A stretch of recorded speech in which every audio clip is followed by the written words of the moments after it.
দর্শক সালাম আলাইকুম। শুরু করছি ইস্পাহানি মির্জাপুর চা মুক্তবাক। সাথে আছি আমি মাহমুদুর রহমান মান্না। আজকের আলোচ্য বিষয় ২৪-এর গণ অভ্যুত্থান এবং বর্তমান। আলোচনার জন্য উপস্থিত আছেন বাংলাদেশের কমিউনিস্ট পার্টি সিপিবির সভাপতি কাজী সাজ্জাদ জহির চন্দন, আছেন সিনিয়র সাংবাদিক কলামিস্ট এম.এ. আজিজ এবং কিছুক্ষণের মধ্যে আশা করছি যোগ দেবেন লেখক, সাংবাদিক, রাজনৈতিক বিশ্লেষক শুভ কিবরিয়া। উনি নয়, আপনাদের দুজনকে স্বাগত জানাচ্ছি, ধন্যবাদ দিচ্ছি অনুষ্ঠানে আসবার জন্যে। জনাব সাজ্জাদ জহির চন্দন, আপনাকে দিয়ে শুরু করি। কিন্তু শুরু করবার আগে বলি, আজকে এবং কালকে রাতে রংপুর এবং ঢাকার বিশ্ববিদ্যালয়ে ছাত্র সংঘর্ষ যেগুলো শুরু হলো, নিশ্চয়ই জানেন যে গতকাল রাত্রেবেলা বেগম রোকেয়া বিশ্ববিদ্যালয়ে প্রথম সংঘর্ষটা শুরু হয়েছিল।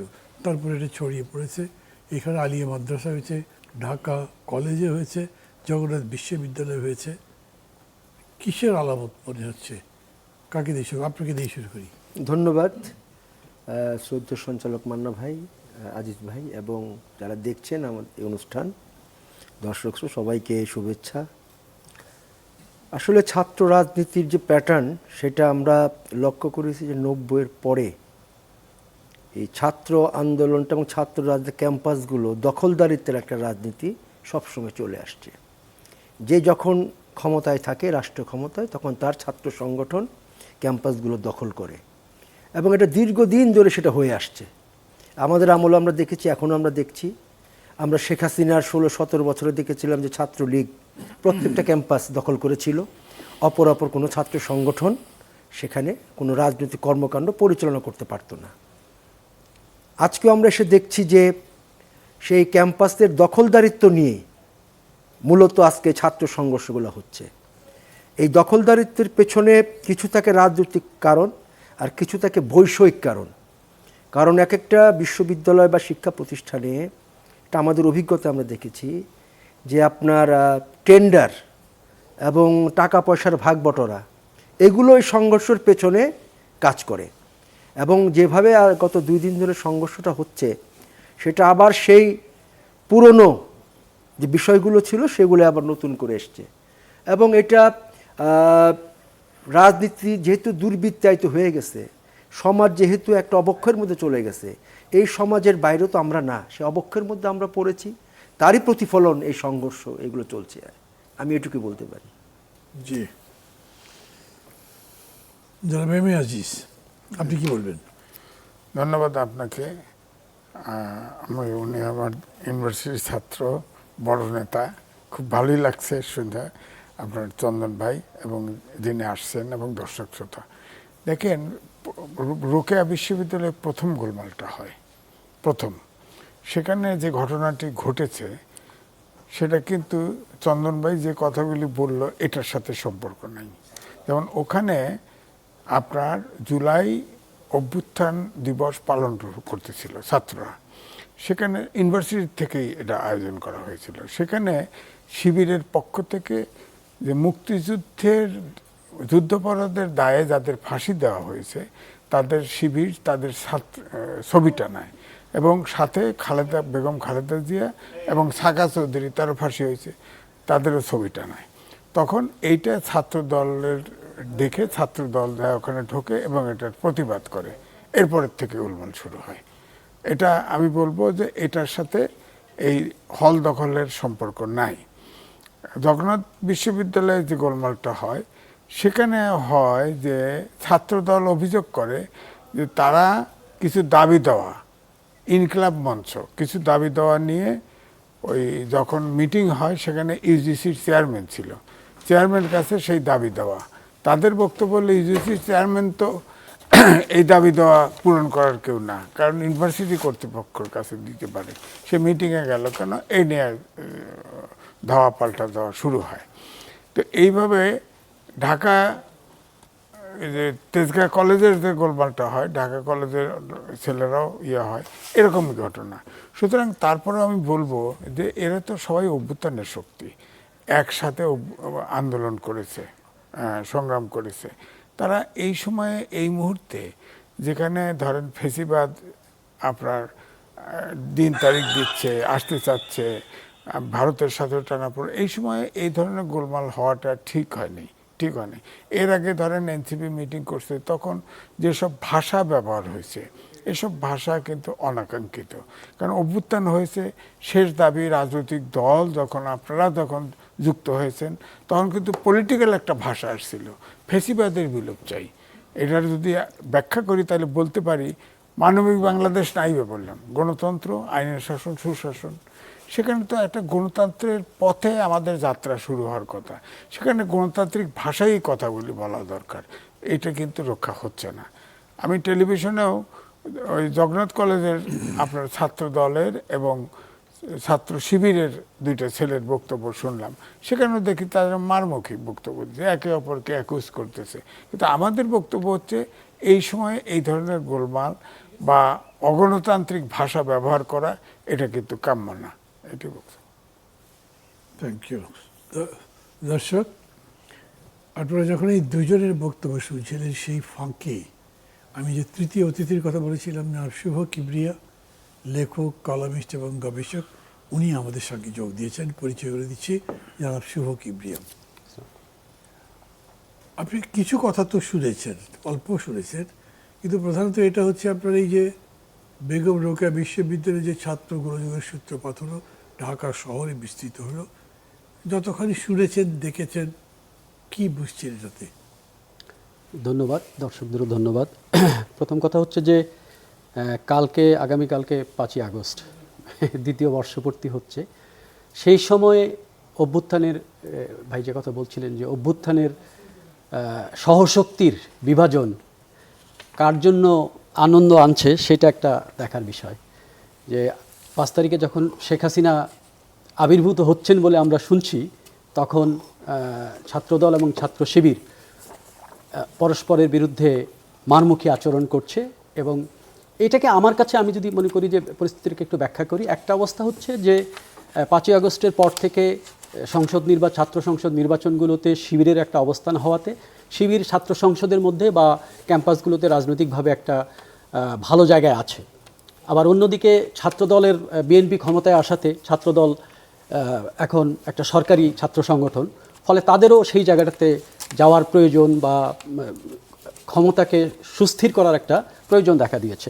অন্যদিকে ইতিমধ্যে এই মাস তিনেকের মধ্যে প্রত্যেকটা বিশ্ববিদ্যালয়ে প্রশাসন চেঞ্জ হয়েছে এবং সেখানেও সরকার পক্ষীয় লোকজন সেখানে প্রশাসনে গেছেন। ফলে প্রশাসন সরকারের, সংসদ সরকারের বাইরে, সরকারি ছাত্র সংগঠনের সেখানে ইন করা দরকার। এটা একটা বাস্তবতা এবং এটা একটা জটিল পরিস্থিতি। প্রশাসনও চাচ্ছে ছাত্রদল আসুক, আবার যারা সংসদ আছে তারা হয়তো প্রপারলি ফাংশন করতে পারছে না, ফলে একটা টেনশন বিরাজ করতেছিল। কিন্তু কি কারণে এই 4 তারিখে সেটা এরকম বিস্ফোরণমুখ হয়ে উঠলো, এটা আমার একটু আমি একটু চিন্তিত এই বিষয়টা নিয়ে। আমি যেভাবে বিষয়টা দেখি সেটা আমি সরকারের, আমি আস্তে আস্তে আপনার বক্তব্য দেখছিলাম আজকে, ওটা খুব প্রাসঙ্গিক আমার কাছে মনে হয়েছে। আপনি প্রধানমন্ত্রীর উপস্থিতিতে যে ভাষায় কথা বলছিলেন, যে মেসেজটা দিতে চাচ্ছিলেন, সেটা আমার কাছে খুব এনকারেজিং মনে হলো। আমি মনে করি ওই আলোকেই করি। সেটা হচ্ছে সরকারের কাছ থেকে আমরা কি চাই, যে কোনো সরকারের কাছ থেকে আমরা চাই সরকার পারফর্ম করুক। ওই আলোচনাটা আমরা একটু পরে করি, না ওই আলোচনায় আমি যাচ্ছি না, আমি এই ছাত্রদের কথাই বলছি যে সরকার পারফর্ম করুক। সরকারের কাছ থেকে আমরা কি দেখতে চাই? আজকে যখন আমরা টিভির ফুটেজগুলো দেখছি বা এই নিউজগুলো দেখছি, তখন আমাদের সাধারণ মানুষ হিসেবে, আমাদের সন্তানরা তো বিশ্ববিদ্যালয়ে পড়ে, আমরা কি চাই? যে সংঘাতটা হলে প্রশাসন সেখানে একটা ভূমিকা নেবে এবং প্রশাসন সেই সংঘাতকে সংঘাতময়তার দিক থেকে নিউট্রালাইজ করে দেবে, যাতে হতাহত কম। হাসপাতালে যে আক্রমণ হচ্ছে, সেখানে পুলিশ কই, সেখানে প্রশাসন কই, সেখানে বিশ্ববিদ্যালয়ের প্রশাসন কই? আমরা তো কোথাও দেখলাম না। তো এরা তো সরকারের পার্ট অফ দ্য গভর্নমেন্ট, এরা ফাংশন করছে না। আমি এইটাই বলতে চাই যে এই সংঘাতের একটা বড় দিক হচ্ছে, সাধারণ মানুষ হিসেবে আমি যদি দেখি, অভিভাবক হিসেবে আমি যদি দেখি, সরকার যা বলছে সেই পারফর্মটা আমরা দেখতে পাচ্ছি না। এবং জুলাই অভ্যুত্থানের পরে আমি আজকে একজনকে জিজ্ঞেস করছিলাম যে উনি জুলাইয়ে খুব অ্যাক্টিভ ছিলেন, আমি তাকে দেখেছি, জিজ্ঞেস করলাম, সাধারণ মানুষ জিজ্ঞেস করলাম যে ভাই কী অবস্থা? বলে জুলাই তো হারিয়ে গেছে। কেন হারিয়ে গেছে? বলছে আমি যা প্রত্যাশা করেছিলাম তা তো পাচ্ছি না, আমার ন্যূনতম যে জিনিসগুলো সেগুলোই তো আমি পাচ্ছি না, আমি বাসে স্বাভাবিকভাবে চলতে পারছি না, বাড়িতে রান্না করতে পারছি না, বিদ্যুৎ পাচ্ছি না, তা আমার লাভ কী হলো? তা আমি বললাম এর পরিণতি কী হতে পারে, আপনার কী মনে হলো? বলে এইটা তো বলতে পারবো না, তবে এইটা আমরা দেখেছি বাংলাদেশে যে পারফর্ম করতে না পারলে গণভবন স্মৃতি জাদুঘরে পরিণত হয়। এইটা একটু বুঝতে হবে। আমি মনে করি যে এই জায়গাটায় আজকে রাজনৈতিক দল, সরকার বলতে শুধু সরকার না, বিরোধীরা তো সরকারের অংশ, তো তারা কি করলো, তারা কি ফাংশন করলো, দুই বৃহৎ দলের আজকে এটা তো সারাদিন ধরে চলতেছে, কালকে থেকে টেনশন শুরু হয়েছে, তো এটাকে নিউট্রালাইজ করা যেত না? আমরা কিন্তু এই নিউট্রালাইজটা দেখি না। সুতরাং এটা আমি একটা শাসনগত ফেলিওর হিসেবে দেখতে চাই। না, এটা আপনি কি নিউট্রালাইজ করার কোনো চেষ্টা দেখেছেন? না, চেষ্টা ওইটা আমি বলতেছি যে একটা অ্যাক্টিভিটি থাকে না, পুলিশকে বরং আমি দেখলাম নিরীহ দর্শকের ভূমিকায় আছে। ঢাকাতে পুলিশ তো বিকালের আগে নামেইনি, নামি নেই, তো সেটা একটা তাদের হালে তো সকাল থেকে থাকার কথা ছিল। আশঙ্কার কথা। এখন দেখলাম, একটু আগে দেখলাম যে আলিয়া মাদ্রাসায় যে দল সকালে ছিল তাদেরকে বহিরাগত বের করে দিয়ে আরেক দল ঢুকে তালা মেরে এবং প্রিন্সিপালকে মাথা টাথা ফাটিয়ে দিয়েছে, প্রিন্সিপালকেও টর্চার করেছে। আমি এই ফুটেজ দেখলাম। তো সব কিছু মিলেই ধরেন আগামীকালকে 5ই আগস্টে দাঁড়িয়ে আমরা যখন 2 বছরের স্মৃতিকে পেছনে আনি এবং আমাদের ভবিষ্যতের আশঙ্কাকেও দেখি যে এই ফ্যাসিবাদী প্রবণতা যদি আবার আসে বা ফ্যাসিবাদ যদি ফিরে আসে, তাহলে এই সামগ্রিক পরিস্থিতির কি পরিণতি হবে, এই ভয়ের মধ্যে দাঁড়িয়ে এই বিভাজনকে আমি খুব আশঙ্কিত। মানে এই বিভাজনকে দেখে যে কথা ভাই বলছিলেন, আমিও খুব আতঙ্কিত যে আসলে এটা কি সিগন্যাল দিচ্ছে। জি, আমরা আমাদের আসল আলোচনায় ফিরে আসি। এম এ আজিজ, আপনাকে দিয়ে শুরু করি। 24-এর অভ্যুত্থানের 2 বছর পূর্তি হচ্ছে আর কিছুক্ষণ পরে, মানে হ্যাঁ, রাত 12টা থেকে শুরু হয়ে গেছে, শুরু হয়নি, এখনো কিছু দেরি আছে। কিন্তু আমরা কথা বলতে বলতে আমরা 5ই আগস্টের মধ্যে ঢুকে যাব। সেই জন্য বলা যেতে পারে যে 2 বছর পূর্তি হয়ে গেছে। রাত পার হলেই 5 আগস্ট, আর 2 বছর আগে যেদিন ছাত্র জনতার অভ্যুত্থানের মুখে শেখ হাসিনা পদত্যাগ করে পালিয়ে যেতে বাধ্য হয়েছিলেন, 2 বছর পরে এসে সেই সময় এবং এই সময়ের মধ্যে কি পার্থক্য দেখছেন? পার্থক্য ধরেন আমি বলবো যে ডক্টর মোহাম্মদ ইউনূস আপনার শিক্ষক, তিনি দেশটাকে যেভাবে আউলায় দিয়ে গেছে এই সরকার এখনো গুছায় উঠতে পারছে না। ধরেন ব্যবসা নাই, টাকা নাই, লোন নাই, ব্যাংক চলছে না, সব জায়গায় সমস্যা। তেল নাই, জ্বালানি তেল নাই। জ্বালানি তেল নাই মানে তো নাই, জ্বালানি তেল হচ্ছে জীবন এবং জীবিকার লাইফলাইন। জ্বালানি তেল সংকট মানে সব কিছু মোটামুটিভাবে ধরা খাওয়া। তো সুতরাং ভালো চলছে না, আমাদের যে প্রত্যাশা সে অনুযায়ী চলছে না। এদিকে অভ্যুত্থানের শক্তির ভিতরেও দূরত্ব তৈরি হচ্ছে। এটা আর একটা যে সবাই মিলে যে গোছাবে, তার গণতন্ত্রে তো সরকারি দল আর বিরোধী দল ডান হাত আর বাঁ হাত। আমার চাইতে আপনারা ভালো বোঝেন, 2 জন বেশি পলিটিক্স করে, কিন্তু সেটা তো হচ্ছে না। সামান্য কারণে গোলমাল। ধরেন এখন ধরেন যে সংস্কার, আমি যেটা দেখলাম, ধরেন হাইকোর্টে একটা রায় দিয়েছিল, তারপরে এটা সুপ্রিম কোর্টে আপিল হয়, সুপ্রিম কোর্ট একটা রায় দিয়েছে। এখন সেই অনুযায়ী ধরেন সংসদের যে কাজগুলি সময় সেটা তো সব দল মিলে করতে পারে। কারণ সংসদে তো আপনার সুপ্রিম কোর্ট তো ধরেন তত্ত্বাবধায়ক সরকার রিভাইভ করেছে, গণভোট রিভাইভ করেছে, 7-এর ক 7-এর খ, অর্থাৎ যেটা সংশোধন করলে রাষ্ট্রদ্রোহ মামলা হবে সেগুলো বাতিল করে দিয়েছে। জুলাই চার্টার সহ আর বাকি সবগুলো সংসদের উপর ছেড়ে দিয়েছে। সংসদের সরকারি দল কমিটি করতে চেয়েছে, কমিটিতে বিরোধী দল অংশগ্রহণ করে নাই।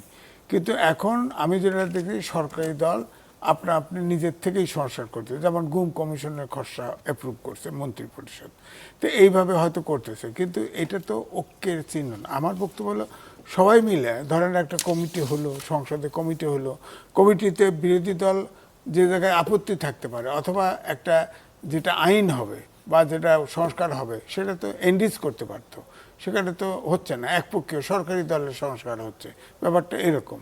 সে ওখানেও তো সংসদও প্রপারলি ফাংশন করতেছে বলে আমার কাছে মনে হচ্ছে না, যেটা আমরা আশা করি। যে অভ্যুত্থানের শক্তি, যেটা আমি বললাম যে গণতন্ত্র, আইনের শাসন, সুশাসন, অ্যাটলিস্ট এই 3টের জন্য যে সংস্কার দরকার সেটুক তো করতে হবে, সেটুক তো সবাই চায়।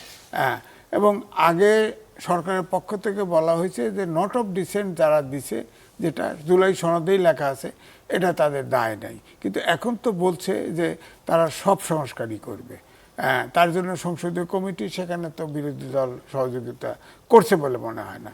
কিন্তু যেহেতু সুপ্রিম কোর্টের রায় আছে, তারা সংসদীয় কমিটিতে না গেলেও যে আপনারা করেন, কিন্তু তারা মাঠে যায় কিন্তু ঠিকই বলতেছে। ধরেন আবার গুপ্তভাবে প্রচারণা চলছে, আপনাদের কাছে গেছে কিনা জানি না, আমার বিল্ডিংয়ে 110টা ফ্ল্যাট, সেখানে চিঠি দেওয়া হয়েছে ওই আবু সাইদের নাম করে, প্রেরক আবু সাইদ, এই নাম করে ডাকে না। অর্থাৎ আমার বিল্ডিংয়েও হয়তো গুপ্ত জামাত আছে, তারা সব ফ্ল্যাটে ফ্ল্যাটে ওই চিঠি পৌঁছায় দিচ্ছে, আমার কাছে চিঠি আছে। তো সেখানে বলা হচ্ছে, মূল পয়েন্ট হচ্ছে তারা দ্বিতীয় স্বাধীনতা, জুলাই অভ্যুত্থান, জুলাই সনদ সরকার পাশ করতেছে না, সবার এটা আওয়াজ উঠানো দরকার, জুলাই সনদ পাশ করুক, তারপর দ্বিতীয় স্বাধীনতা অর্জন করছি, এইটা আমাদের ম্যাটেরিয়ালাইজ করতে হবে, এইসব কথা। যেসব মানে যেভাবে লিখছে তাতে খুব অস্পষ্ট, এটাও ঠিক, কিন্তু এটা ইনভেলপে কিন্তু দিছে, সিল টিল মারা, মনে হবে যে ডাকে আসছে, আসলে ডাকে না, হাতে হাতে চলছে। তো এটা তো যে এই যে ভিতরে ভিতরে যে কাজটা হচ্ছে, এটা তো উচিত না। আমার কাছে আছে, আমি সেটা আপনাদেরকে দেখাতে পারি, আমার পকেটেই আছে, আমি নিয়ে আসছি। তো সুতরাং জামাতের পাবলিসিটি দিতে চাইলে আপনি মেরে ধরতে পারেন, দর্শকরা দেখলো, তাতে আমি আপত্তি করছি না। না, এটা জামাতের না, জামাত দিছে এটা তো বলা যাচ্ছে না। আপনি তো জামাতের কথা বললেন, গুপ্ত জামাত নিশ্চয়ই আছে। না, গুপ্তভাবে প্রচারটা হয়েছে। এই যে এনভেলপ দেখেন, এখানে পোস্টে না, এই যে ডাক টিকিট বানাইছে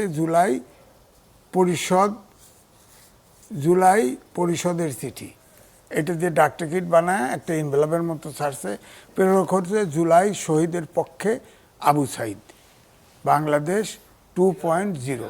এটা কি লেখছে আমি বুঝি নাই, এর ভিতরে চিঠিটা আছে। তো এটা তো গুপ্তভাবে প্রচার হচ্ছে, কাজ চলছে। হ্যাঁ, তো সুতরাং আমার মনে হয় যে এইগুলো যদি এইভাবে প্রচার করে, তাহলে তো আরও দূরত্ব বাড়বে।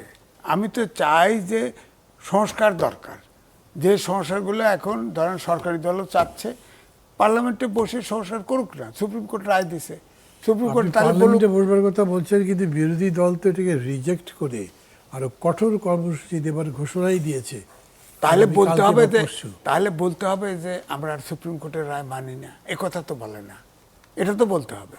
সুপ্রিম কোর্ট রায় দিছে, সেটাকে অনুসরণ করে তো করতে হবে। তাহলে বলতে হবে যে সুপ্রিম কোর্ট যে রায় দিছে সেটা আমরা মানি না। সুপ্রিম কোর্ট কি রায় দিয়েছে? রায় দিছে হলো ধরেন 7-1 খ, যেটাকে বলা হয়েছে মৌলিক ইস্যুগুলোতে সংবিধানে যা আছে তা যদি কেউ সংস্কার বা সংশোধন করে, তাহলে রাষ্ট্রদ্রোহী মামলায় তার বিচার হবে। সে তো বাতিল হয়ে গেছে, সেটা তো বাতিল করে দিছে। জি। আর হচ্ছে আগে তত্ত্বাবধায়ক সরকার ছিল, সেটা রিভাইভ করছে, গণভোট বাতিল করছিল, গণভোট রিভাইভ করছে, আর বাকি যা আছে সব এগুলো তো আমরা জানি। হ্যাঁ, এখন এইটার ব্যাপারে তো কিছু বলি, যেটা আপনি বলছেন, কোনটা মানে এই যে এখন আপনার সংবিধান সংস্কার কিংবা সংশোধন যাই বলেন, সেটা নিয়ে যে কথাবার্তা হচ্ছে, পাল্টা কথা হচ্ছে, যোগ দিচ্ছে না, সেটা নিয়ে তার সুপ্রিম কোর্টে কোনো রায় নেই, হতে পারে না। সুপ্রিম কোর্ট তো জুলাই চার্টার সংসদে দিয়ে দিছে, কারণ সংসদের কমিটি, আজকেও আমি সালাউদ্দিন আহমেদকে টেলিভিশনে বলতে শুনলাম যে আমরা কমিটি করছি কিন্তু বিরোধী দল আসছে না, তারপরেও আমরা তাদের সাথে আলোচনা করে তাদের সাজেশন আমরা গ্রহণ করব, আমরা জুলাই সনদে যা আছে আমরা অক্ষরে অক্ষরে তা বাস্তবায়ন করব, এটা বলছে। তো সুতরাং এখানে আমার কথা হলো যে অপোজিশন থাকলে ভালো হতো। সরকারি দল কোন কোন জায়গায় আপত্তি করে, কোন কোন জায়গায় করে না, এটা তো ওনারা মাঠে পরিষ্কার করতো, আমরা তাদের পক্ষে বলতে পারতাম। এখন সর্বাত্মকভাবে বলা যায় যে একটা চেষ্টা তো সরকারি দল করছে, তারা তো ওপিনিয়ন চাচ্ছে, এমনকি এই কথাও বলেছে, আজকে তো তারা বসছিল, বলেছে যে যদি ওপিনিয়ন তারা আনুষ্ঠানিকভাবে নাও দেয়, আমরা ব্যক্তিগতভাবে তাদের কাছে যাব, কথা বলবো, তাদের ওপিনিয়ন জোগাড় করবার চেষ্টা করব। কিন্তু তারা যে ব্যক্তিগতভাবে ওপিনিয়ন দেবে তাও তো বোধ হয় না, যেহেতু তারা কঠোর কর্মসূচি দেওয়ার ঘোষণা দেবে না। লম্বা হয়ে গেছে সময়।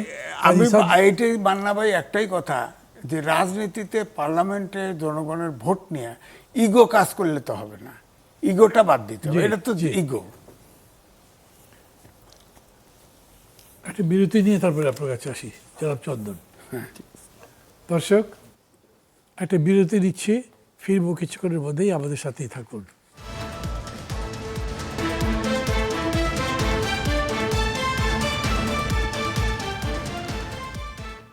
দর্শক, ফিরে এলাম ইস্পাহানি মির্জাপুর চা বক্তব্যকে। যাচ্ছি কাজী সাজ্জাদ জহির চন্দনের কাছে।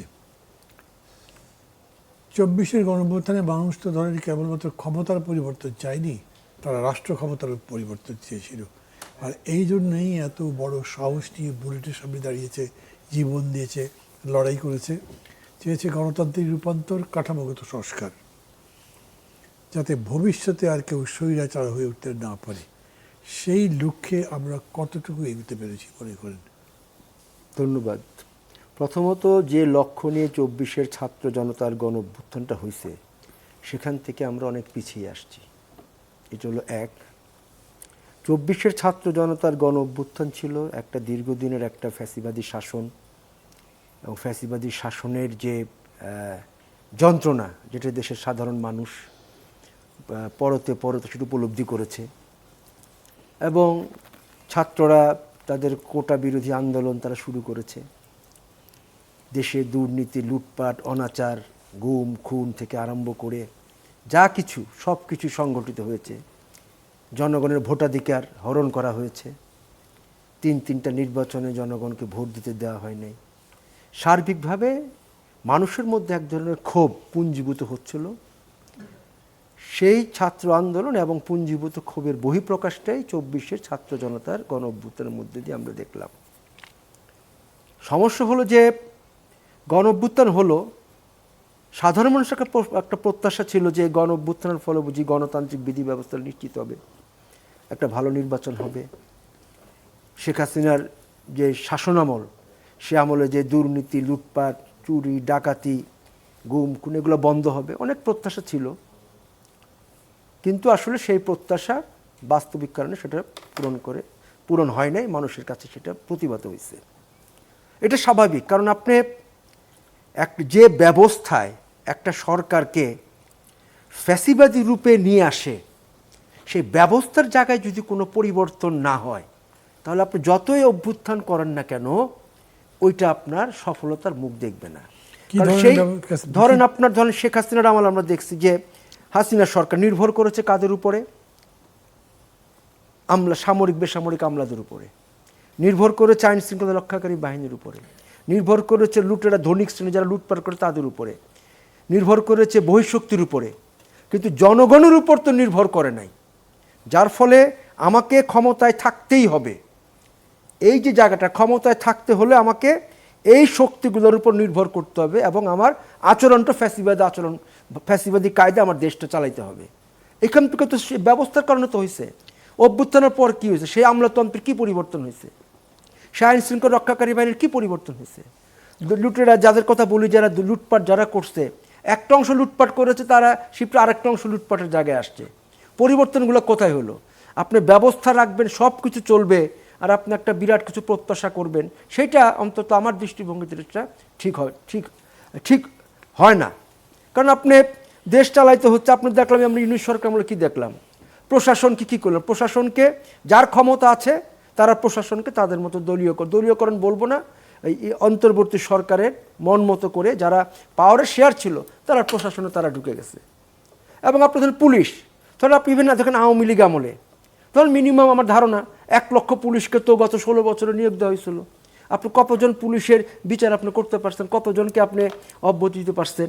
আপনার এই যে এখানে সবই আপনি রাখছেন, সব এই জায়গাটাতে ব্যবস্থার যদি একটা পরিবর্তন না আসে, আমরা দেখলাম যে ব্যবস্থার পরিবর্তন সংস্কারের কথা বলা হলো, সুন্দর সুন্দর কথা, 11টা সংস্কার কমিশন অনেক কিছু করলো, আমরা আলোচনা অংশগ্রহণ করলাম, আপনি তো ছিলেনই সেখানে আলোচনায়। ঘুরে ফিরে কি আমার স্বাস্থ্যখাতে কি সংস্কার হবে, আমার শিক্ষাখাতের কি সংস্কার হবে, আমার শ্রমিকের ন্যূনতম মজুরি সেই ক্ষেত্রে কি সংস্কার হবে, আমার কৃষক যে ফসলের লাভজনক দাম পাচ্ছে না, আজকে সে যে কৃষি ব্যবস্থা থেকে ছিটকে যাচ্ছে, সেখানে কি সংস্কার হবে? এই সংস্কারগুলো না হয়ে বাদ দিয়ে চলে গেল কি সংবিধানে কাটাছেড়া শুরু করলো, সংবিধান সংস্কার। আরে মানুষের যে মৌলিক যে মানুষের চাহিদা, মানুষের প্রত্যাশা ছিল, সেই প্রত্যাশার জায়গায় তো আপনার সরকার গেল না। তারা সংবিধানের এই ধারা সেই ধারা সেখানে কি প্রত্যাশা ছিল? অর্থনৈতিক সংস্কারটাই প্রধান, নাকি মানুষের রাজনৈতিক চিন্তা ভোট দিতে দেয় না, গণতন্ত্র নেই? অবশ্যই প্রথম তো একটা ছিল গণতন্ত্র, একটা ইম্পর্টেন্ট, প্রথমটা ভোট দিতে পারে না গণতন্ত্র মানুষ, ভোট দিতে পারে না, তাকে ভোটের অধিকার থেকে দেওয়া, সেটা একটা ছিল। আরেকটা ছিল যে বিগত সরকারের আমলে যে লুটপাট হয়েছে, যে পরিমাণ অর্থ বাংলাদেশ থেকে বিদেশে পাচার হয়েছে, বা যা দুর্নীতি, যে দুর্নীতি হয়তো কমে আসবে, কারণ দুর্নীতি একেবারে কমে যাবে, দুর্নীতি মুক্ত হয়ে যাবে, সেটাই আমাদের মতো যে সমাজ কাঠামো বা যে রাষ্ট্র, সেখানে এই সম্ভব না। কিন্তু দুর্নীতির মাত্রাটা কমে আসবে, লুটপাট এটা কমে আসবে। মানুষ তো এগুলোই চাইছে, সে চাইছে যে আমার চালের দামটা কমুক, মানুষ চাইছে আমার নিরাপত্তা থাকুক, আমি যেন চলাফেরা করতে পারি। এগুলো তো মানুষ চাইছে। যে কেন মানুষ এই আন্দোলনটা করলো? তার মানুষের একটা ধারণা ছিল যে একটা ফ্যাসিস্ট সরকার আমাদের উপর চেপে বসছে, এটা যদি আমরা উচ্ছেদ করতে পারি তাহলে হয়তো গণতন্ত্রের যে ভোটের যে অধিকার আমার যেটা হরণ করা হয়েছিল, সে ভোটের অধিকার মানুষ পাবে। চিন্তা করছে লুটপাট দুর্নীতি এগুলো বন্ধ হবে। চিন্তা করছে মানুষ যে তার নিরাপত্তা, মেইন তো একটা নিরাপত্তা একটা বিষয়, তার জীবন জীবিকার নিরাপত্তা, মানুষ সেগুলো চাইছে। কিন্তু সেগুলো তো এই সরকার, তো যারা ছিলেন অন্তর্বর্তী সরকার, তারা তো সেটা পূরণ, বরঞ্চ তারা উল্টা, ইন্টারিম গভর্নমেন্ট উল্টা বাংলাদেশের স্বার্থ বিরোধী যে নীতি গ্রহণ করছে, এবং তার একটা উৎকৃষ্ট উদাহরণ হলো আপনার আমেরিকার সাথে নির্বাচনের 3 দিন আগে একটা বাণিজ্য চুক্তি। এবং এই বাণিজ্য চুক্তি আপনার বাংলাদেশকে একটা করদ রাজ্যে আমেরিকার করার যে পরিকল্পনা, সেই পরিকল্পনা বাস্তবায়ন করে দিচ্ছে। এটা আপনিও জানেন, আমরা সবাই জানি, দেখছি আমরা। এই বাণিজ্য চুক্তির ফলে দেশের অর্থনীতি, শিল্প, কৃষি সব জায়গায় ধ্বংস হয়ে যাবে। এবং এই যে প্রক্রিয়াগুলো করলো আর কি, উল্টা না হয়ে সেটা আরেক দিকে চলে গেল। এখন যার ফলে যেটা দাঁড়াইছে, অর্থনীতি তো আসলে কলাপস করছে। এটা তো আপনাকে আমরা সবাই বলতেছে, সব যারা অর্থনীতি গবেষণা করেন তারা এগুলো বলতেছে। এগুলো আপনার ব্যাংক লুট হয়েছে, ব্যাংকের টাকা, রাষ্ট্র কোষাগার শূন্য, ঋণের পরিমাণ বাড়তেছে। আবার দেখলাম সরকার বাজেট করছে, বিএনপি সরকার, সেখানে ঋণের পরিমাণ সামনে আরও বাড়বে, কারণ টাকা নেই, টাকা বিদেশ থেকে IMF, ওয়ার্ল্ড ব্যাংক, এডিবি থেকে সে টাকা লোন করে আনবে। সে লোনের সুদ তো জনগণের উপর ট্যাক্স বাড়াই দিয়ে তাকে সেই লোনের যে সুদ সেটা তাকে পরিশোধ করতে হবে। মানে জনগণের উপরে যে ব্যবস্থা সেগুলো ছিল, যে অত্যাচার যে যা ছিল, যে আপনার যে দমন পীড়ন যাই বলেন, যে ক্ষেত্রে বলেন না কেন, যে ছেড়ে ছিল সেটাই এখনও পর্যন্ত বহাল আছে। এই কারণে যেটা আমরা বলছি যে 24-এর ছাত্র জনতার যে গণ অভ্যুত্থান, একটা আকাঙ্ক্ষা মানুষের, সেই আকাঙ্ক্ষার সাথে ইন্টারিম গভর্নমেন্ট কিংবা বর্তমান সরকার, সেটা তারা সেই জায়গাটায় নাই। এটা হলো আমাদের কথা আর কি। Thank you. জানা শুভ কিবরিয়া, শুনলেন তো দুইজনের কথা। যদি আপনি একটু পরে এসছেন, কিন্তু আমি মনে করি বাই দিস টাইম পুরো আলোচনার স্পিরিটটা বুঝতে পেরেছেন। মানে কী মনে করছেন জনগণের সে প্রত্যাশা এবং প্রাপ্তির যে সমীকরণ, সেটা কোথায় আছে, আর তারা যেরকম করে বললেন তারা কতটার সাথে আপনি একমত, কিংবা আপনার মত কি? প্রথম কথা যে আমাদের এই অভ্যুত্থানের পরে, মানে আমাদের এখানে ধরেন আপনি 52 থেকে শুরু করে প্রত্যেকটা বড় বড় ঘটনাকে যদি দেখেন, তাহলে এটার একটা গ্রামাটিক্যাল চেহারা আছে। চেহারাটা হচ্ছে যে মানুষের একটা অ্যাসপিরেশন বাড়ে, মানুষ একটা জগদ্দল পাথরের বিরুদ্ধে লড়াই করে, একটা বিরাট স্যাক্রিফাইস করে, তার স্বপ্ন থাকে, প্রত্যাশা থাকে, সে একটা বিজয় আনে এবং তারপরে বিজয়টা হাতছাড়া হয়ে যায়। এটা আমাদের একটা গ্রামাটিক্যাল ধারণা। আপনি তো আমার চেয়ে ভালো জানেন, এগুলো সবই আছে। এটা কেন হয়, আমি একটু লেম্যানের মতো এগুলো চিন্তা করার চেষ্টা করতেছিলাম, যে আবার যখন এরকম ঘটনা ঘটে, একটা বড় ঘটনার পরে মানুষ প্রত্যাশা নেয় নির্বাচনের ভোটের সুবিধা, মানুষ আবার কাউকে না কাউকে খুব একেবারে অন্তর ঢেলে ভোট দিয়ে দেয়, 2/3 মেজরিটি দিয়ে দেয়, যে ঠিক আছে আমাদের প্রত্যাশাটা ভাই তুমি পূরণ করো। কিন্তু আমরা দেখলাম আমাদের হিস্ট্রিক্যাল জার্নিতে, আপনি ফার্স্ট নির্বাচন 73 সেটা ফেল করলো, 79-তে এসে, এবং শুধু ফেল করা না, আপনি বিপজ্জনক জায়গাগুলো দেখেন। 2/3 মেজরিটির একটা বিপজ্জনক জায়গা আছে, যেটা আমাদের হিস্ট্রির মধ্যে আছে। 73 পরে 75 সালের এরকম একটা বিয়োগান্তক ঘটনা ঘটলো 2/3 মেজরিটির পরে। এইটাই কারণ আমি বলছি না, কিন্তু আমি প্রবণতাটাকে বলছি। 79 সালে বিএনপি সেকেন্ড সংসদ নির্বাচনে 2/3 মেজরিটি পেল। 81 সালে জিয়াউর রহমানকে হত্যা করা হলো। 88-তে এরশাদ সাহেব 2/3 মেজরিটি পেল। 90-তে গণ আন্দোলন হলো। 2001-এ বিএনপি 2/3-এর কাছাকাছি ভালো মেজরিটি পেল, 111 হলো। এবং তারপরে 2018-19, তারপরে যে 24 হলো। তাহলে 2/3 মেজরিটির কোথাও একটা গ্রামাটিক্যাল প্রবলেম আছে এখানে, যে 2/3 মেজরিটিতে যে পাওয়ার দেওয়া হয়, দেওয়ার পরে যে প্রত্যাশা তৈরি হয় সেটা ডেলিভার হয় না, সেটা কেমন করে যেন ব্যাকফায়ার করে। তো এটা একটা বিএনপির জন্য চ্যালেঞ্জ এবারকার জন্য। এটা আমরা প্রথম থেকেই বলে আসতেছি, এই 2/3 মেজরিটি বিএনপির জন্য একটা বড় চ্যালেঞ্জ, একটা ভয়। একটা ব্যালেন্স থাকলে সেখানে হয়তো, যেমন সেটার বিরোধ কি দেখলাম, প্রথম দিনই বিরোধটা কি, একদল 2টা শপথ নিল, একদল 1টা শপথ নিল, সেই অবস্থা কিন্তু চলছে। এবং বিএনপি যে সাংবিধানিক সংস্কার কমিটি করেছে তারা বলছে সংবিধান সংস্কার, আর অপোজিশন বলতেছে সংবিধান না, বিএনপি বলছে সংবিধান সংশোধন, আর অপোজিশন বলছে সংবিধান সংস্কার। দুটার মধ্যে তো বিরাট ফারাক, রিফর্ম আর কারেকশনের মধ্যে তো বিরাট ফারাক, আসলে চিন্তাগত পদ্ধতিগত বহু ফারাক, স্বপ্নগত ফারাক। ফলে এই ফারাক নিয়ে আসলে কতদূর এগোনো যাবে, নাম্বার 1।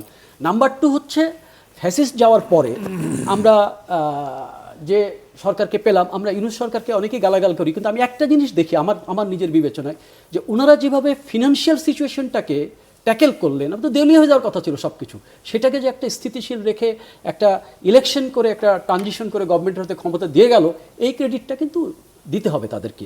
দ্বিতীয় কথা হচ্ছে যে এই যে এখন আমি যে কথাটা আলোচনা শুরু করেছিলাম যে পারফর্মের প্রশ্নটা, আপনি দেখেন এই 3 দিন 3টা ঘটনা ঘটলো। আমাদের উত্তর সিটি কর্পোরেশনের মেয়র সাহেব এবং ঢাকা 18 এমপি সাহেব একটা কারখানায় একটা প্রবলেম সলভ করতে গেলেন। আপনি চিন্তা করেন যে একটা ছোট প্রবলেম, সেই প্রবলেমটা সিটি কর্পোরেশনের এত বড় একটা স্ট্রাকচার, এত বড় একটা ব্যুরোক্রেটিক স্ট্রাকচার, সেখানে তো মেয়র সাহেব এবং এমপি সাহেবের এই প্রবলেম সলভ করতে যাওয়ার কথা না। এবং ভিডিও ফুটেজে আমরা যেটা দেখলাম, তারা পার্সোনালি ইনভলভ হয়ে গেলেন, হাতাহাতি, মারামারি, চিল্লাচিল্লি। তার মানে আপনি একটু উপর থেকে দেখেন, এটা হচ্ছে ইনস্টিটিউশনাল ফেলিওর, এখানে ইনস্টিটিউশন ফাংশন করে নাই। এটা একটা খুব বড় ঘটনা। অ্যাটর্নি জেনারেল অফিসে ডেপুটি অ্যাটর্নি জেনারেল নিয়োগ দিলেন। অ্যাটর্নি জেনারেল, আপনাদের দলের মধ্যে বিরোধ থাকতে পারে, বিভাজন থাকতে পারে, পরস্পরের বিরোধী বিদ্বেষ থাকতে পারে, you have to manage it. Publicly কেন আমরা কমপ্লেন শুনবো যে অ্যাটর্নি জেনারেল পয়সা খাইছে, ও এই দলীয় করছে, এটা আমরা কেন শুনবো? আমরা দেখতে চাই সরকার আপনাদেরকে পাওয়ার দিয়েছে, আপনারা এটাকে সুন্দরভাবে ফাংশন করেন। সুতরাং এইখানেও একটা প্রাতিষ্ঠানিক ফাংশনাল ফেইলিওর আছে। থার্ড হচ্ছে, আপনি দেখেন এই যে বিদ্যুৎ বিভাগ পরশুদিন যেটা করলো, মানুষ বলতেছে যে বিদ্যুতের বিল বেশি আসছে। আরে ভাই, এটা তো জেনারেল কমপ্লেন, অ্যাড্রেস ইট। মানুষের ক্ষোভটা, আজকে যেমন প্রধানমন্ত্রী বলছে যে আমরা এটা অ্যাডমিট করি, that is the correct position, admit করেন। আপনি একটা বিবৃতি দিয়ে বললেন যে এটার বিরুদ্ধে আইন বিরুদ্ধে ব্যাখ্যা নেব, আবার সেটাকে পাল্টালেন। ফলে এই ছোট ছোট ঘটনাকে দেখলে বোঝা যায় যে সরকার যখন আপনি চালাচ্ছেন, সরকার ইজ নট ফাংশনিং প্রপারলি। মানুষ যা চাচ্ছে, মানুষের চাওয়া কি? মানুষ তো এখনও সেই শেখ হাসিনার মেট্রো রেলে চলেই কমফোর্ট ফিল করছে, মানুষ তো এখনও নিচের বাসে চড়ে কমফোর্ট ফিল করেন। আমি তো প্রতিদিন যাতায়াত করি, মানুষ কি কষ্টে আছে। এই যে সিএনজি নিয়ে গত কয়েকদিন ধরে যা হচ্ছে, মানুষের তো অসম্ভব কষ্ট। মানুষ তো ভাত রাঁধে খেতে পারতেছে না গত 15 দিন ধরে, বিরাট কষ্টের মধ্যে আছে। তো এগুলোকে অ্যাড্রেস করতে হবে। এখন এই অ্যাড্রেস না করে ছাত্রদল আর ছাত্র শিবির, আপনারা তো ফ্রেন্ডলি ভাই, ফ্রেন্ডলি ফায়ার করছেন কেন? এই দায়কে আমরা তো ফ্রেন্ডলি ফায়ার দেখতে চাই না। আপনারা তো এই ফায়ারে যদি করেন তো সংসদে মারামারি করেন, আপনারা তো সংসদে আবার ফ্রেন্ডলি বসে আছেন, সব সুযোগ সুবিধা ফ্যাসিলিটির মধ্যেই তো আছেন। হ্যাঁ, আবার বাইরে এসে রক্তারক্তি করছেন। আবার যখন রক্তারক্তি করছেন তখন আমরা ইনস্টিটিউশনাল কোনো অ্যাপ্রোচ দেখছি না। একটা পুলিশ, একটা বিজিবি, একটা গোয়েন্দা সংস্থা, কোনো অ্যাক্টিভিটি কিন্তু আমরা দেখলাম না। খুবই সুন্দরভাবে সবাই মারামারি করলেন। এবং মুশকিলটা হচ্ছে যুগ পাল্টে গেছে 2টা কারণে। একটা হচ্ছে মেইন স্ট্রিম মিডিয়া যাই করুক না কেন, একটা কাউন্টার মিডিয়া তৈরি হয়েছে, যে যার মতো করে ঘটনাগুলোকে দেখাচ্ছে, মানুষ কিন্তু তার মতো করে একটা পারসেপশন দিচ্ছে। এটা হলো একটা ব্যাপার। 2টা ব্যাপার হচ্ছে, দ্বিতীয় ব্যাপার হচ্ছে যে মানুষের প্রত্যাশা যত ভঙ্গ হবে, এই প্রত্যাশা ভঙ্গের মধ্য দিয়ে আপনি ফ্যাসিবাদকে আসার পথকে ত্বরান্বিত করে দেবেন। মানুষ অসন্তুষ্ট হলে সেই অসন্তুষ্টি হচ্ছে ফ্যাসিবাদে আসার সবচেয়ে ভালো পথ। এবং মানুষ বলবে আগের আমলই ভালো ছিল, এটা বলা মানুষ শুরু করবে। সুতরাং সেই জায়গায় একটা বিপদ আমি দেখছি। যদি ধরেন কালকে 1 বছর পরে ফ্যাসিবাদ কোনোভাবে ফিরে আসে, তাহলে তখন কি সে আলাদা করে বিএনপিকে আলাদা ট্রিটমেন্ট দেবে, জামাতকে আলাদা ট্রিটমেন্ট দেবে, নাকি একই ট্রিটমেন্টের মধ্যে তাদের পড়তে হবে? অতীতে কি হয়েছিল? এবং রাজনৈতিক দলগুলোর দেখেন, সবচেয়ে বড় রাজনৈতিক দল বিএনপি, তার ন্যারেটিভ কি? 17 বছর ক্ষমতার বাইরে। আওয়ামী লীগের ন্যারেটিভ কি? 21 বছর পর ক্ষমতার বাইরে।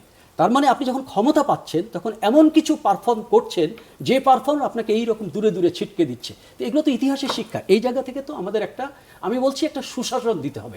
আমাদের সমস্ত প্রত্যাশা এখন একটা জায়গায় এসে দাঁড়িয়েছে, একটা মিনিমাম সুশাসন, মানুষের কর্মসংস্থান। এই যে ইন্ডাস্ট্রিগুলো বন্ধ হয়ে যাচ্ছে, আজকেও দেখলাম, আজকে প্রথম আলোতে খবর আছে যে আপনার অনেক ইন্ডাস্ট্রিকে বন্ধ করে দিতে হচ্ছে গ্যাসের অভাবে, গ্যাসের চাপ নাই, ফলে বন্ধ করে দিতে হচ্ছে। মানুষ খাবে কি?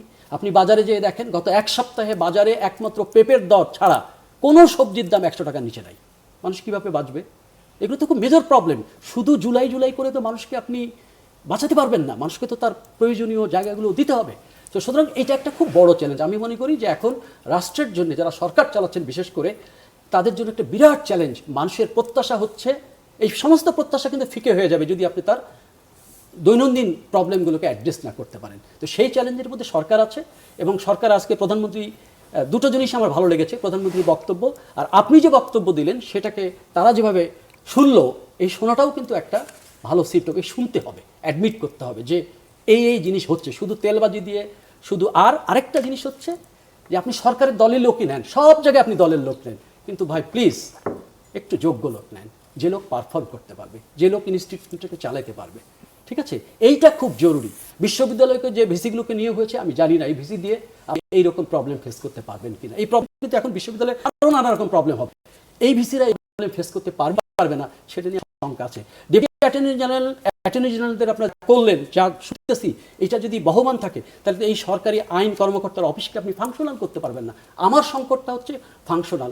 জনগণ আপনাদেরকে ভোট দিয়েছে, আপনাদের লোকই যাক, কিন্তু যোগ্য লোক দেন, প্লিজ যোগ্য লোক দেন। ইতিহাসের দিকে তাকান, ইতিহাসের প্রত্যেকটা ইভেন্ট ব্যর্থ হয়ে গেছে অযোগ্য লোকের কারণে। সুতরাং এইটা একটা দেখার বিষয়। জি, থ্যাংক ইউ। জনাবে মিয়াজি, অন্তর্বর্তী সরকারের আমলে দেশে মাল্টি বিলিয়নারের সংখ্যা বেড়ে 7,000-এর বেশি হয়েছে, মানে বেড়েছেই 7,000-এর বেশি, যাদের অধিকাংশের আগে ব্যাংক অ্যাকাউন্টই ছিল না। এখন তো যা হয়েছে বললাম, কেন এমনটা হলো? অভ্যুত্থানের 1.5 বছর পর জনগণের প্রত্যক্ষ ভোটে নির্বাচিত সরকার দায়িত্ব গ্রহণ করল। এরপর সংবিধান সংস্কার পরিষদ, গণভোট, জুলাই সনদ দিয়ে নানান তর্ক বিতর্ক চলছে। এই সব কিছুর মধ্যে জনগণের প্রত্যাশার মূল্যায়ন কতখানি হলো বা কতখানি হচ্ছে? মান্না ভাই, আপনি ডাকসুর ভিপি ছিলেন, দাঁড়ায় দাঁড়ায় বক্তৃতা শুনতাম, কোনোদিন একটা মুখ দিয়ে বেফাস কথা বেরোতো না, কিন্তু আপনি মন্ত্রমুগ্ধ হয়ে বক্তব্য শুনতাম। রাজনীতি কি সেই জায়গা আছে? দেশ স্বাধীন হলো, ওই স্বাধীনতার চেয়ে বড় কোনো আন্দোলন এই দেশে হয় নাই। স্বাধীনতার পর থেকে অনেক সূচকে কিন্তু এত চড়াই উতরে পার দিলেও অনেক সূচকে এগোইছি, রাজনৈতিক সূচকে পিছিয়ে গেছি। এখন সর্বাঙ্গে ঘা, মলম লাগাবেন কোথায়? শুরুর থেকে জাতিটা গঠন হয় নাই। যে প্রত্যাশাগুলো শুভ কিবরিয়াও বলল বা সিপিবির প্রেসিডেন্টও বললেন, এগুলো তো একটা জাতি দরকার। জাতি তো মানসিকভাবে আমরা সবাই কিন্তু জাতি নষ্ট হয়ে গেছি মানসিকভাবে। যারা ধরেন সৎ আছি তারাও হয়তো সুযোগ পাইলে করব, এরকম একটা অবস্থায় চলে গেছি। আমরা জাতি গঠন করতে পারিনি। আবার দেখেন, আপনারা দুজন পলিটিশিয়ান, এই জন্য আপনাদের উল্লেখ করে বলতেছি। ধরেন সংস্কার কমিশন করলেন, শিক্ষা সংস্কার কমিশন করলেন না। আমি লিখেছি, বুয়েট সহ এই চতুর্থ বিপ্লব, বিজ্ঞান, উচ্চ বিজ্ঞানের যুগে আমাদের শিক্ষা ব্যবস্থার কোনো প্রয়োজন নেই, একদমই না, একদমই না। কোনো বিদেশে আর আগামী 8 থেকে 10 বছর পরে প্রবাসে কোনো লোক নিবে না, কারণ এখন প্রযুক্তির পিছনের লোকটা দরকার। বাংলাদেশেও রোবট কাজ করে, রোবট অপারেশন করে, রোবটের পিছনের লোকটা দরকার, সেটা তো নাই। দ্বিতীয়টা হচ্ছে, আগে ধরেন ছোটোবেলায় আদর্শ লিপি পড়তাম, পড়াশোনার ভিতরে সেটা নাই এখন।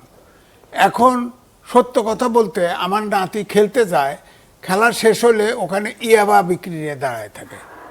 দেশটা ওই জায়গায় চলে গেছে। আপনি এগুলোকে দেখেন, আমাদের সম্মুখে দুর্নীতি।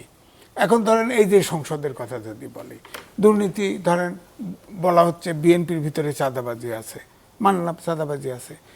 আচ্ছা, আমাদের ঢাকার সবচাইতে হোলসেল মার্কেট, পাইকারি মার্কেট কোনটা বড়? যাত্রাবাড়ি এবং কারণ বাজার। 2 জায়গার এমপি তো জামাতের, তারা একবারও বলছে কিছু, প্রতিবাদ করছে, আমার এলাকায় চাঁদাবাজি করতে পারবে না। এই 2 জায়গা তো আছে, 2 জায়গা তো জামাতের এমপি। আপনি বলেন আর একটা আছে কৃষি মার্কেট, সেটা ববি হাজাত বিএনপির। হ্যাঁ, তো আমার কথা হচ্ছে যে কোনো এমপির তো ভূমিকা নাই।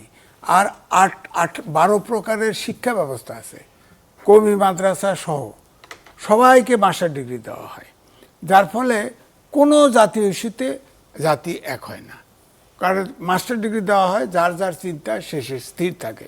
সুতরাং আমরা শিক্ষা ব্যবস্থাকে ঢেলে সাজাই নেই, আমরা জাতীয় গঠন করি নেই। 71-এ তো এটাকে একটা বিপ্লব তো বলা যায়, মুক্তিযুদ্ধ হয়েছে, দেশ তৈরি হয়েছে, কিন্তু আমরা তো সেই বিপ্লবী আচরণটা করলাম না। শুরুর থেকেই বিভক্তি। হ্যাঁ, যেমন শুভ কিবরিয়া বললো না, 73-এর ইলেকশনের প্রশ্ন আছে তো, এইসব পুরনো কথা বলতে চাই না, আমরা তো দেখেছি চোখে।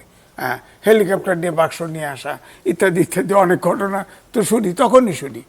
তারপরে ধরেন জাসদ হওয়ার পরে যা ঘটলো, রক্ষী বাহিনী ঘটনা, অর্থাৎ আমরা তো দেশটা জাতি গঠনের ব্যাপারে কোনো মাথায় চিন্তা করি নেই। এখন যে জায়গায় এসছে, দেশ যে জায়গায় চলে গেছে, হঠাৎ করে আপনি যদি সংস্কার করেও ফেলেন, এই সংস্কার করলেও জাতি তো প্রস্তুত না। এই সংস্কার করলেও জাতিকে হয়তো গিলোটিন করতে পারবেন, কিছু কিছু ক্ষেত্রে বাধ্য করতে পারবেন, কিন্তু আপনার প্রপারলি ফাংশন করবে না। তো আমি তো বাইরে গেছি, বিদেশে গেছি, বিদেশে দেখছি তো সব অটোমেশন হয়ে গেছে। তো পশ্চিমা দেশ তো পুরোটাই অটোমেশন। আমাদেরকেও যেতে হবে। এখন এই সিগন্যাল, ট্রাফিক সিগন্যালে বসছে না, কিউআর কোড শুরু হয়েছে, হয়তো আমরাও আস্তে আস্তে ক্যাশলেস সোসাইটির দিকে যাব, দুর্নীতি কমবে, এটা মানলাম। এখন তেল নিতে গেলে, গাড়ির তেল নিতে গেলে আপনার অ্যাপস খুলতে হচ্ছে, নাহলে পারছে না। আগের যে একবার তেল ক্রাইসিস হয়েছে, যেমন চোরাই চালানি হয়েছে, এটা হয়েছে, এবারে কিন্তু হতে পারতেছে না। এই যে উন্নতির চিন্তাটা হচ্ছে, কিন্তু আমার কথা হচ্ছে সর্বাঙ্গে ঘা মলম লাগাবেন কোথায়? তারপরেও আমি বলবো যে একটা অভ্যুত্থান হয়েছে, কিছু সংস্কার তো দরকার, অ্যাটলিস্ট গণতন্ত্র, আইনের শাসন, সুশাসন। গণতান্ত্রিক ভ্যালুস তো আমাদের ভিতরে নাই, অন্তত আইনের শাসনটা করেন, সুশাসনটা করেন, এটা তো করা যায়, এটা তো চেষ্টা করতেছেন না। আমার কথা হচ্ছে, আমি কিন্তু পুরোপুরি মনে করি এদেশের দেশ চালাবে রাজনীতিবিদ। রাজনীতিবিদটা প্রথম থেকে, রাজনীতিতে ভুল কিন্তু অপরিসীম, ভুলটা শুরুর থেকে হয়েছে, অর্থাৎ দেশটা, জাতিটা আমরা গঠন করতে পারিনি। এটা তো সমাজতান্ত্রিক বিপ্লব হলে লেনিন, মাও সেতু যুগ যুগ ধরে দেওয়া যায়, তা কালচারাল বিপ্লব করছে না, আমাদের তো অভ্যুত্থান করছে, এটা তো হবে না। যার ফলে এখনই দেখেন বিভক্তি শুরু হয়েছে। স্বাধীনতা যুদ্ধের পরে এটা সম্ভব ছিল, কিন্তু এটা হয় নাই। আমরা তখন যদি ধরেন, এটা বলবো না কি করলে কি হতো, সেটা নাই গেলাম। অর্থাৎ আমার কথা হচ্ছে যে এখন যতটুকু যাই হয়ে গেছে, অভ্যুত্থান হয়েছে, তাতে আমার মনে হয় যে প্রত্যাশাটা যতটুকু সম্ভব পূরণ হওয়া উচিত। জি, থ্যাংক ইউ জনাব শুভ কিবরিয়া। ৭১ মহান মুক্তিযুদ্ধের বালিকারা যেভাবে আওয়ামী দাবি করত, এরকম করে ২৪ অভ্যুত্থানের পর মাস্টার মাইন্ড খুঁজছে সবাই।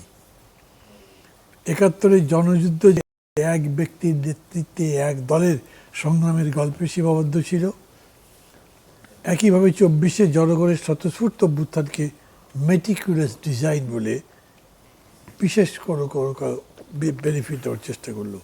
অন্তর্বর্তীকালীন সরকারের প্রধান ডক্টর ইউনূস দেশবাসীকে চিনিয়ে দিলেন তার নিয়োগকর্তাদের। সেই নিয়োগের তথা রাষ্ট্রের মালিকানার আর জনগণের কি কোনো ন্যায্য হিস্সা থাকলো? নির্বাচিত সরকারও কি জনগণের মালিকানা ফিরে দেবার কোনো উদ্যোগ নিচ্ছে?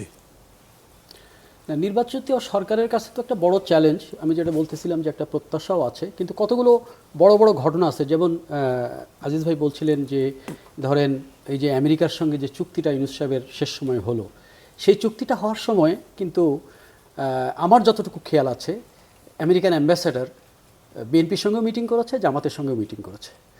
সেটাও বাদ দিলাম, পার্লামেন্টে কিন্তু এ নিয়ে কোনো কথা হয় নাই, কেউ কথা বলে নেই। রুমিন ফারহানা কথা তুলেছেন, একমাত্র এমপি, বাকিরা কেউ কিন্তু এই নিয়ে কথা বলে নাই এবং তাকে কথা বলতেও দেওয়া হয় বেশিক্ষণ, 1 মিনিটের বেশি।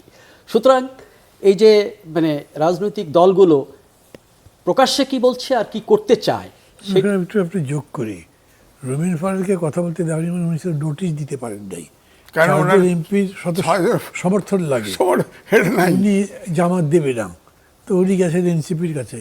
এনসিপি বলেছে জামাতের সাথে জোটে আছি, ওরা সমর্থন না করলে আমরা কিভাবে সমর্থন করব। অতএব সমর্থন পাননি উনি, তাই নোটিশও দিতে পারেননি, অতএব আলোচনা ওঠে নেই। আলোচনাটা বিএনপি জামাত এনসিপি মিলেই চায়নি, মিলে চায়নি, এটাই হলো মূল কথা। মেসেজটা তো ওইটাই আসলে, যে তারা চায় নাই। সুতরাং এটা শুধু ইউনূস সাহেবকে দোষ দিলে হবে না, যে এই প্রক্রিয়ার সঙ্গে একটা লিগাসি আছে, সবারই একটা স্টেক আছে।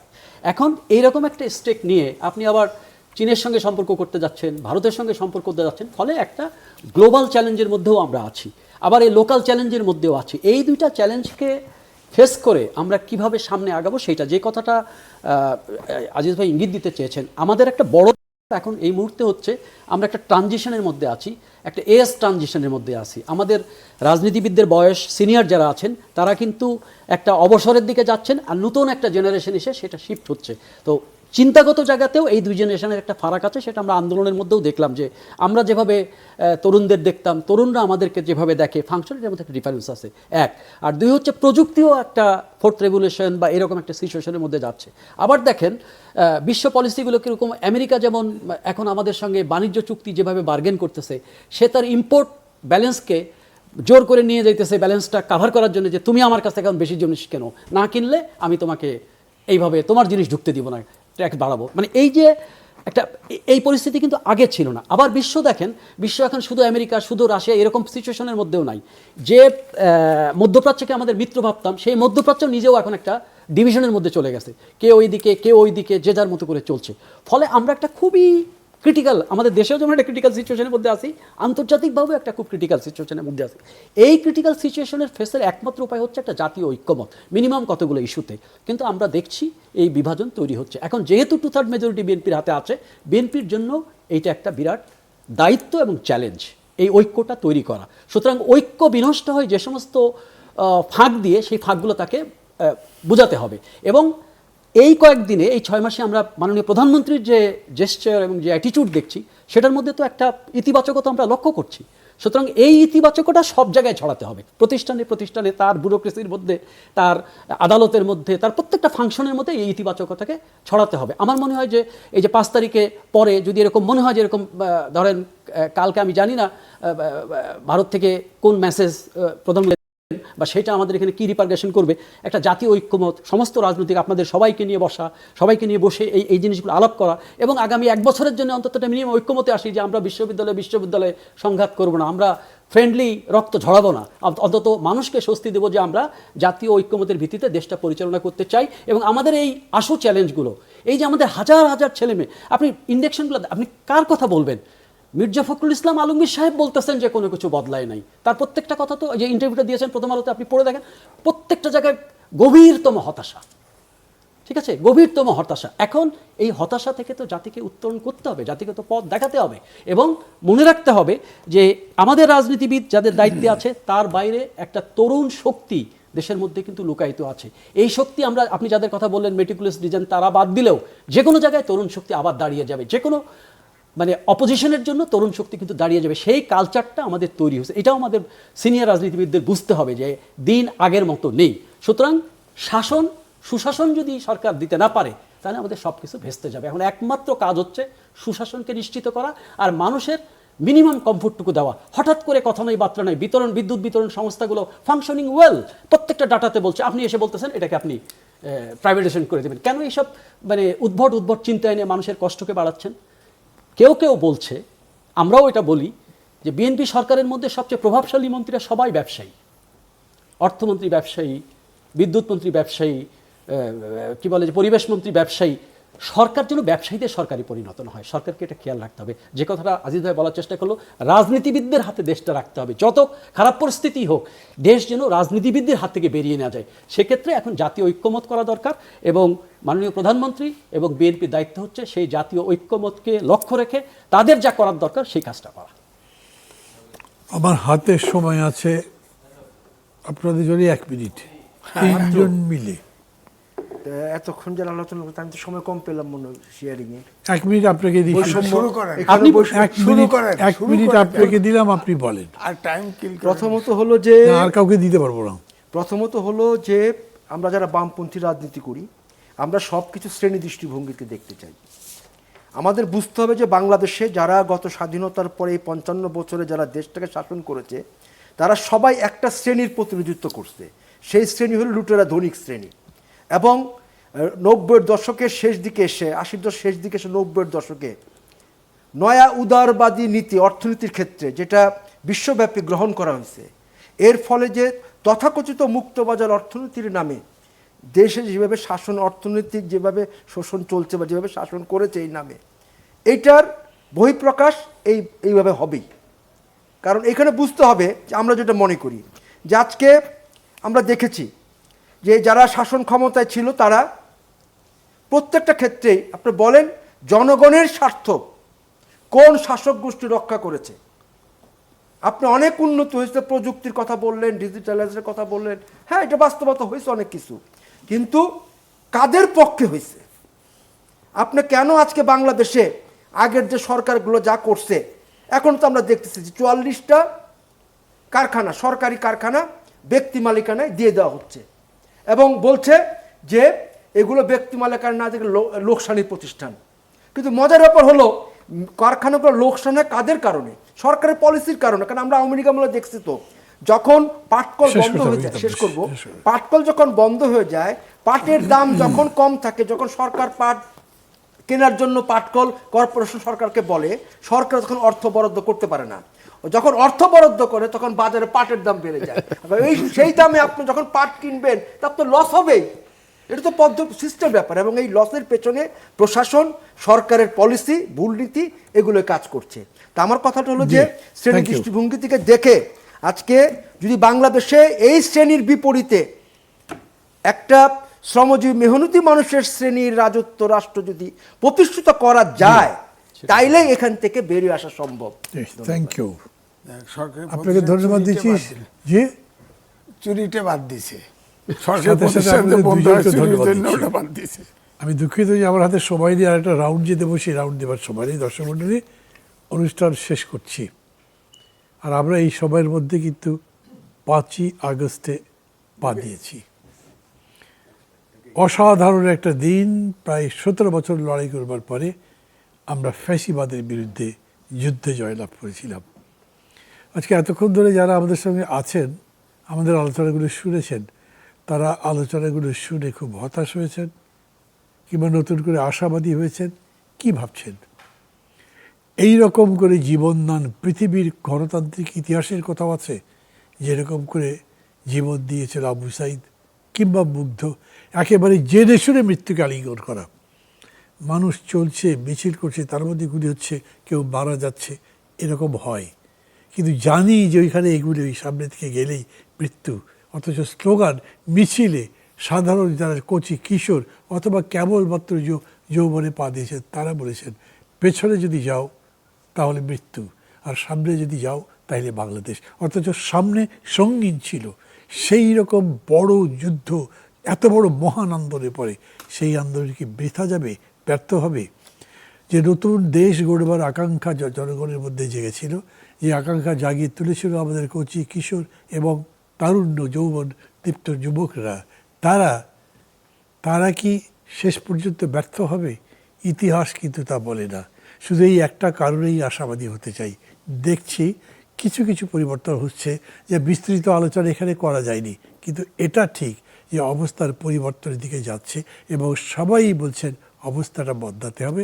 আজকে প্রধানমন্ত্রী যে বক্তৃতার কথা বললেন কয়েকবার করে, শুভ কিবরিয়া, ওই সভার মধ্যে আমি ছিলাম। উনি নিজে বলেছেন, আমি কারো দোষ দেব না, কাউকে সমালোচনা করব না, আমি চাইব যে আমরা যে পরিবর্তনের জন্য চেষ্টা করছি আপনারা সবাই মিলে সেই দিকেই যাওয়ার চেষ্টা করেন। প্রধানমন্ত্রীর আহ্বান বলে কোনো কথা নয়, আমি সবার আহ্বানের কথা বলছি। 20 কোটি মানুষ এখন একসাথে এই পরিবর্তনের জন্য লড়াই করতে হবে এবং তার পথ আমরা নিশ্চয়ই বের করতে পারবো। ভালো থাকবেন, খোদা হাফেজ।